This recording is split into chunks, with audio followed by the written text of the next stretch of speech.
자, 이제 맥주 좀 마시고 아직 취하진 않으셨죠? 예, 어디로 가볼까요?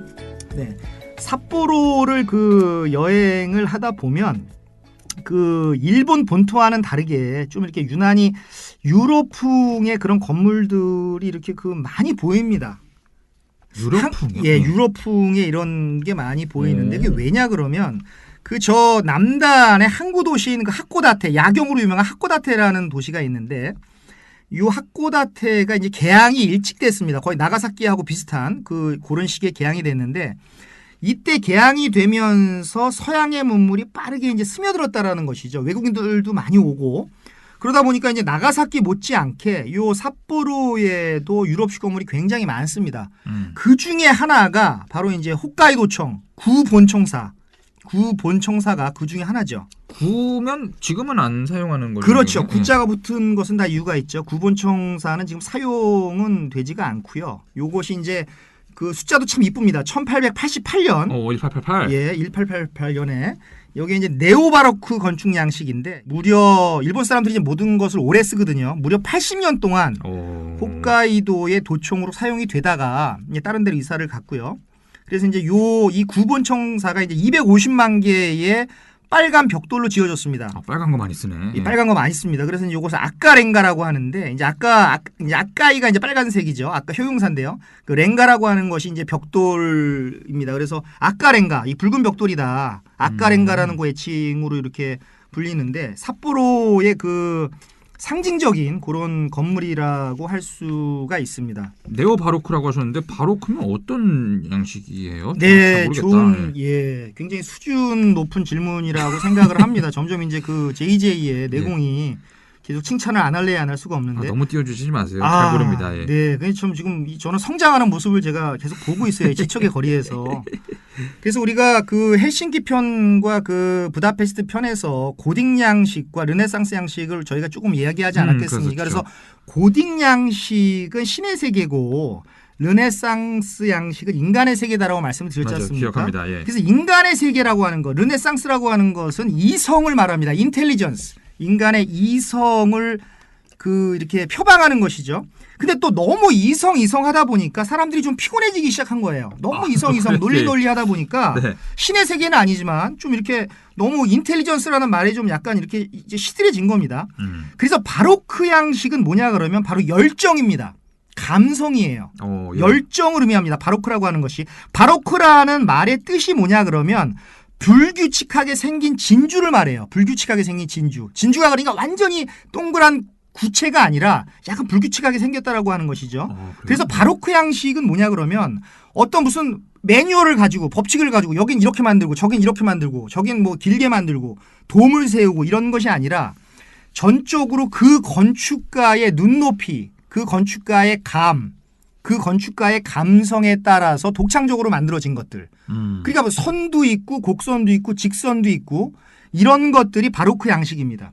그러니까 네오자가 붙었으니까 뭐겠어요? 그 바로크 양식을 19세기, 20세기에 새로 변형시킨 게 바로 네오가 붙은 것이죠. 그래서 우리가 네오 고딕도 있고, 그죠? 네오 바로크도 있는 이유가 바로 그겁니다.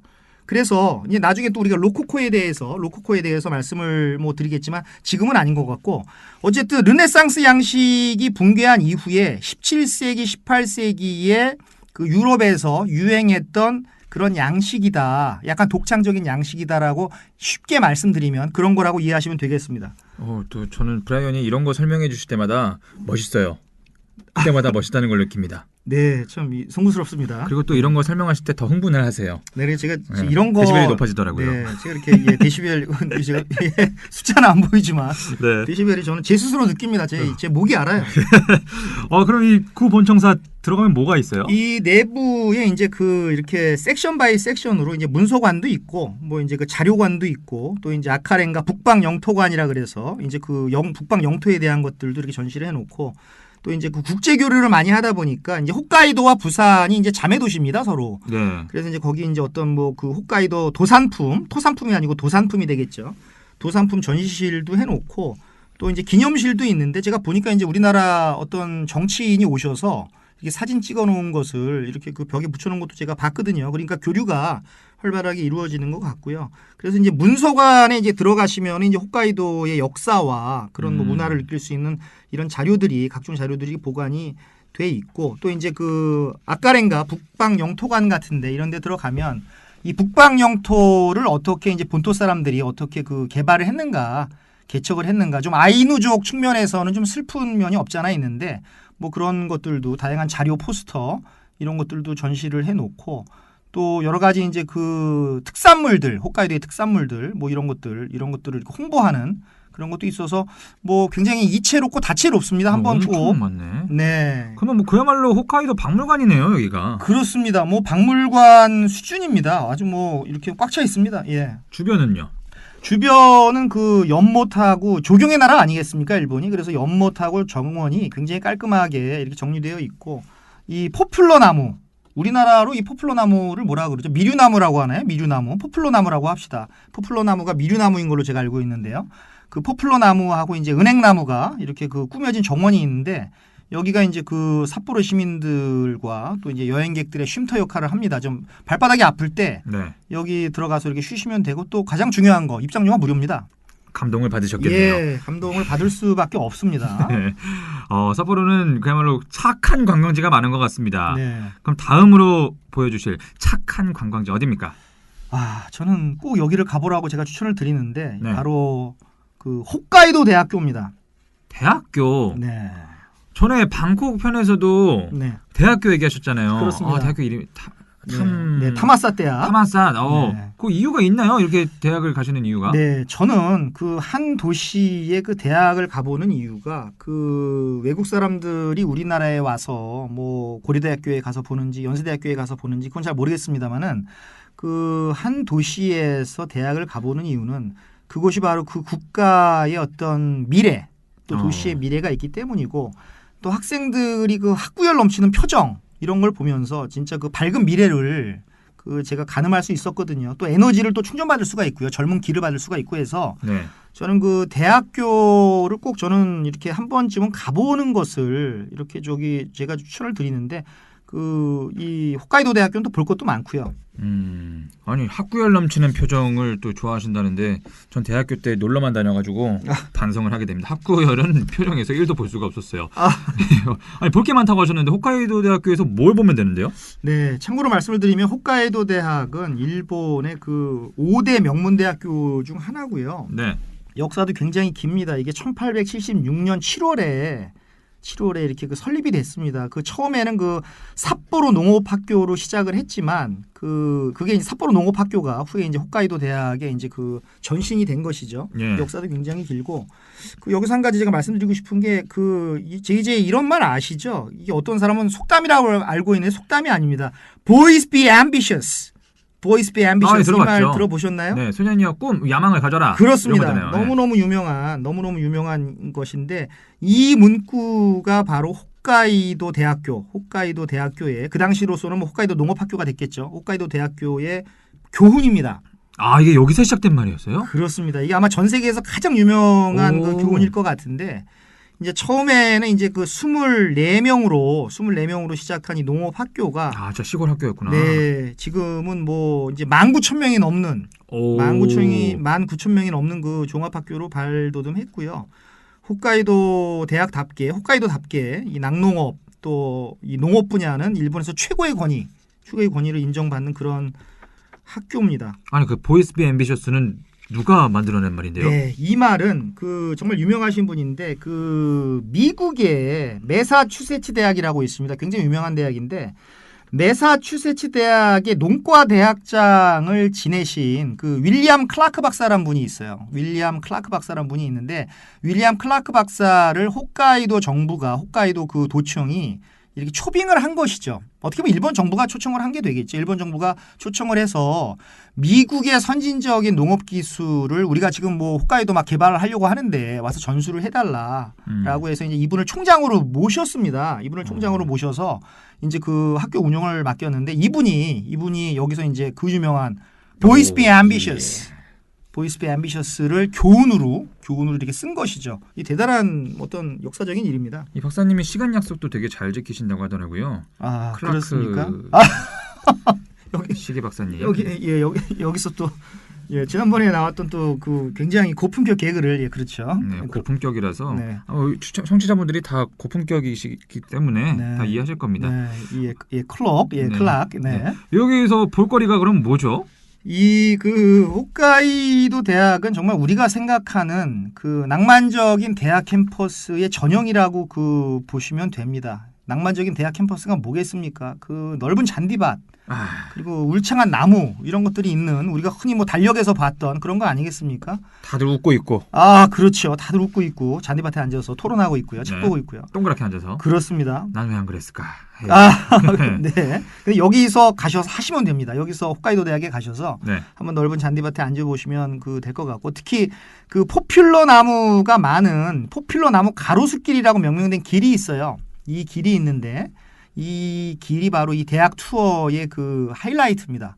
그래서 이 길에는 사실 그 이 포퓰러 나무 가로수길은 아주 에피소드가 있는데 이제 14년 전이 됐네요. 이 해가 바뀌었으니까 14년 전에 이제 태풍이 왔습니다. 강력한 태풍이 왔는데 제가 그 태풍 이름까지는 기억을 못 하겠는데 강력한 태풍이 와서 얼마나 그 태풍이 셌냐 그러면 나무의 한 절반 가까이가 이렇게 쓰러졌다고 합니다. 아이고. 근데 이 홋카이도 대학을 좋아하는 홋카이도 대학의 캠퍼스를 좋아하는 사람들이 이곳을 살리자 그래서 전국에서 그 묘목들을 막 보내는 겁니다. 그래서 묘목을 지원받아서 이것을 지금 다시 복구했다고 합니다. 정말 아름다운 그대로 야. 네, 정말 아름다운 이야기죠. 아름다운 이야기니까 또 이 건물들도 아름답고 예쁘고 그럴 것 같은데요. 그렇습니다. 이 건물들이 이 메이지 시대, 그리고 메이지 시대라고 하면 정확히 특정해서 말하면 그 1868년부터 1912년까지를 우리가 흔히 이제 메이지 시대라고 하거든요. 이 시대 이때 이제 그 우리가 나가사키 편에서 얘기했던 그 사카모토 료마라는 사람이 활약했던 그 시기인데, 네, 기억합니다. 예, 이 그 메이지 시대에 지어진 그 대학답게 고풍스러운 건물이 아직도 잘 보존이 돼 있고, 그리고 어떤 특정한 본부 건물, 뭐 이런 그 보안이 유지되어야 하는 그런 건물 빼놓고는 그 365일 동안 그 모든 사람에게 이제 개방이 됩니다. 방학 때도? 예, 그렇습니다. 개방이 되니까 이 대학 투어하는 게 너무 좋습니다. 삿포로 가실 분들은 추천하신 대학교 꼭 가셔서 사진 한번 좀 찍어 보셨으면 좋겠습니다. 그렇습니다. 세 개가 아니고 일본의 5대 대학이었습니다. 그렇습니다. 그럼 또 포토 스팟 어디가 있습니까 또? 네, 또 포토 스팟은 그 발음도 안 되네요. 자꾸 꼬이면서 이제 그 도케이다이라고 우리나라 말로 하면 그 시계대 정도가 되는데 일본 말로 이제 그 도케이가 그 저기 시계니까요. 도케이다이가 있는데 클락. 그렇습니다. 네. 역시 이게 진정한 클락이죠. 네. 이게 진정한 클락입니다. 근데 이게 시계탑인데 그 조금 전에 말씀드린 그 아카렌가와 더불어서 그 삿포로 시내의 그 대표적인 관광지이자 그 랜드마크고 삿포로를 대표하는 그런 포스터에 거의 뭐 빠지지 않고 이렇게 등장하는 그 대표적인 이미지입니다. 이미지가 바로 요 도케이다이죠. 왜 이게 랜드마크가 된 걸까요, 시계탑이? 이게 그 사실 어떻게 보면은 그 홋카이도청이 아까 그 1888년에 네. 이제 건축이 됐다고 말씀을 드렸는데 이것은 그거보다 10년이나 앞섭니다. 1878년에 이 건물이 이렇게 지어지는데 이게 이제 삿포로 농업학교, 맨 처음에는 삿포로 농업학교로 이게 지어졌는데 그 요게 3년 후에 1881년에 요 시계탑 부분이 신축이 됐습니다. 시계탑 부분이 신축이 돼서 이 시계가 얼마나 크냐 그러면 그 직경이 1.6m나 됩니다. 오, 엄청 직경이 뭐 크네. 사람 예. 키만한 거죠. 1.6m가 되는 거대한 시계를 이렇게 붙인 것이죠. 이게 붙였는데 이것이 그 메이드 인 재팬이 아니고 그 당시에 그 수소문을 해가지고 미국 뉴욕에 있는 그 유명한 시계 상회가 있었는데 시계 공장이 있었는데 예. 시계 사업을 하시는 분이 있는데 요 시계 상회에다가 주문을 해서 만든 그 진자식 시계라고 할 수가 있죠. 요 진자식 시계를 이렇게 나중에 딱 붙인 거죠. 3년 후에. Made in USA. 전자식이 아니고 진자식이에요? 네네, 전자가 아니고 진자입니다. 진자식이 뭐예요? 진자가 예전에 어렸을 때 보면 시계추 아시나요? 시계추. 네, 그렇죠. 예. 딱 그게 진자입니다.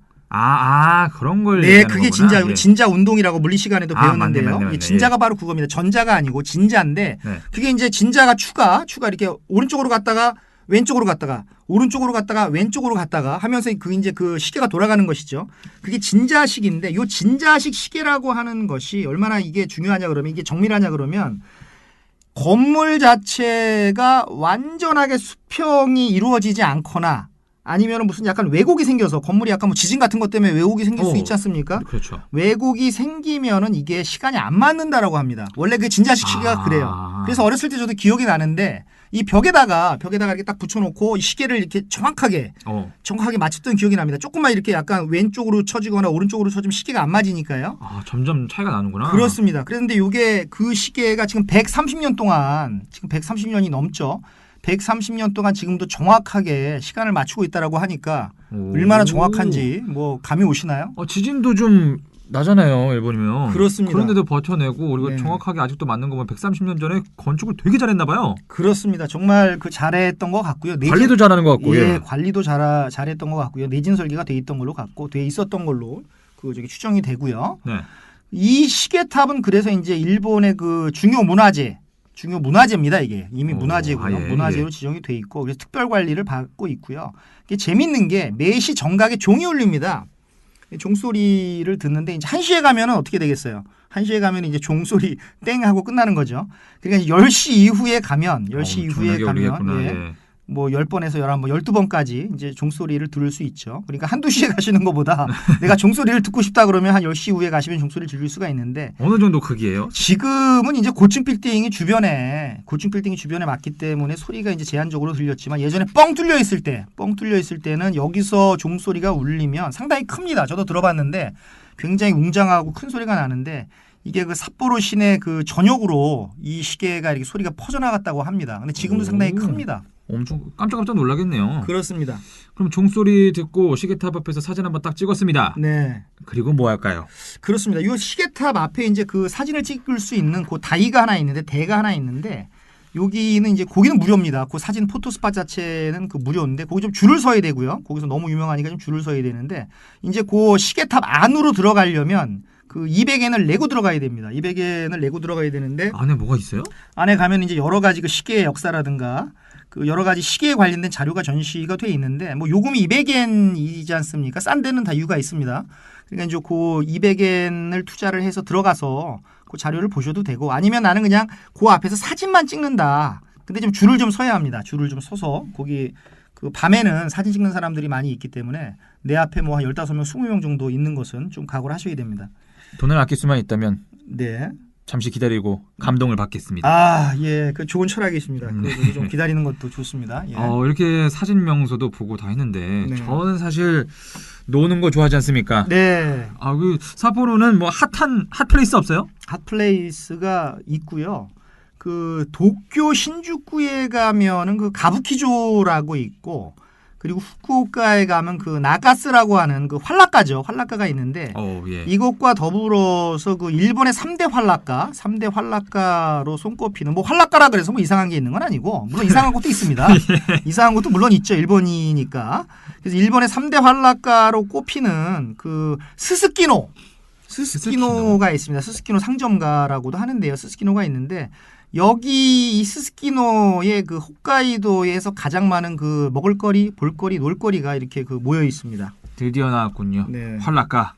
어떤 곳인지 소개 좀 해주세요. 그래서 여기서는 그 약 4,000개의 그 식당이 있고 또 주점이 있고 또 당연히 뭐 이런 성인숍도 있고요. 성인숍은 어디 가도 많이 있나 봐요. 예, 성인숍은 뭐 예. 많습니다. 뭐 성인숍 바도 있고 이렇게 있고. 네. 근데 뭐 이게 뭐 대부분 그 이 큰 빌딩 안에 곳곳에 숨어 있어요.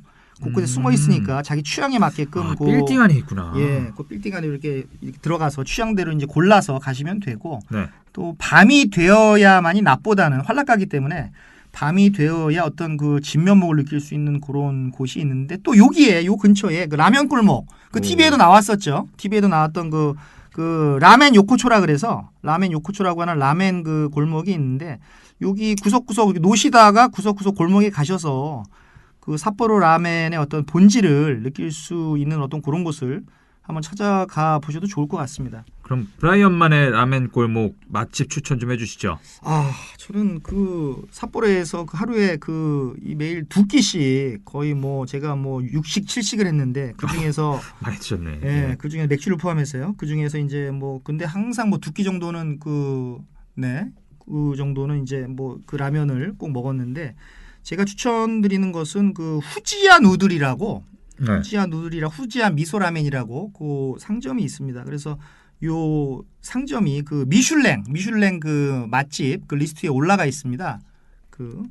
미슐랭. 네. 미슐랭이 네. 많이 쓰잖아요. 그렇습니다. 그 미슐랭이 되게 뭐예요? 어디 뭐 업체에서 가르쳐주는 뭐 맛집 이런 거 인증하는데요? 그렇습니다. 미슐랭 자체가 업체가 맞고요. 업체라기보다도 그래요? 회사고요. 그 영어로 읽으면 그 미쉐린입니다. 미쉐린 타이어는 아시나요? 미쉐린 타이어? 들어본 것 같습니다. 광고에서 많이 타이어, 나오죠. 근데 타이어 가게에서 무슨 네. 이거 맛집을 추천을 해요? 네, 그게 참 재밌는데 이 네. 미쉐린을 이제 그 불어식으로 읽으면 그 미슐랭이 되는데 초창기에 이 타이어 회사에서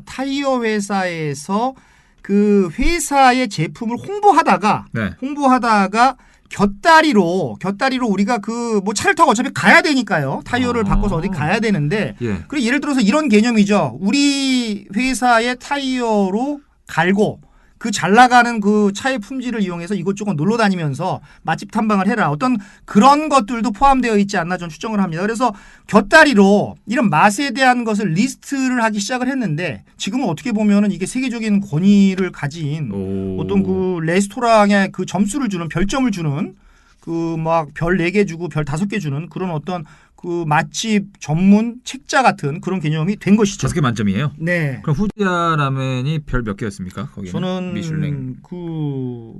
한 4.7개 정도를 절 주고 싶습니다. 브라이언이 주시는 거? 그렇습니다. 그럼 그 정도면 굉장히 맛있었나 본데. 그럼 제 제가 기준은 그렇습니다. 이 후지야 라멘 한 번쯤은 꼭 가서 먹어보도록 하겠습니다. 네.